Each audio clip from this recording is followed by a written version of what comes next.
ಮಾಗಡಿ ತಾಲೂಕಿನಲ್ಲಿ ಬರಗಾಲ ಬಂದಿದ್ದು ಅಂದಿನ ದೊರೆರಾಯ ಮುಮ್ಮಡಿ ಕೆಂಪೇಗೌಡರ ತಾಯಿ ಕೆಂಪಮ್ಮ ಮಗನೇ ಜನಜಾನವಾರು ಹಕ್ಕಿ ಪಕ್ಷಿಗಳು ಕುಡಿಯುವ ನೀರಿಲ್ಲದೆ ಕಂಗಾಲಾಗಿವೆ. ಕೆರೆಯೊಂದನ್ನು ಕಟ್ಟಿಸು ಅಂತ ಹೇಳಿದ್ರು.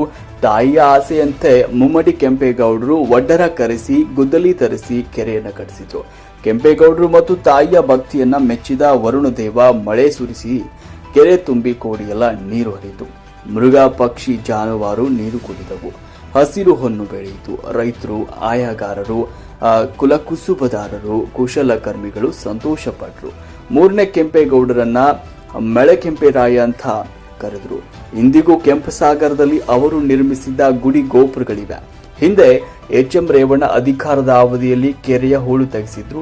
ಈಗ ಕೆರೆ ತುಂಬಿದೆ. ತಾಲೂಕು ಪಂಚಾಯತ್ ಮಾಜಿ ಸದಸ್ಯ ಸುಮಾ ರಮೇಶ್ ಹಾಗೂ ಗ್ರಾಮಸ್ಥರು ಸೇರಿ ಗಂಗಾ ಪೂಜೆ ತೆಪ್ಪೋತ್ಸವ ನಡೆಸಿದ್ರು. ನಾಯಕರಾದ ಎಚ್.ಎಂ. ರೇವಣ್ಣ, ಎಚ್.ಸಿ. ಬಾಲಕೃಷ್ಣ, ಡಿ.ಕೆ. ಸುರೇಶ್, ಗ್ರಾಮದ ಮುಖಂಡರು ಈ ಸಂದರ್ಭದಲ್ಲಿ ಪಾಲ್ಗೊಂಡಿದ್ರು.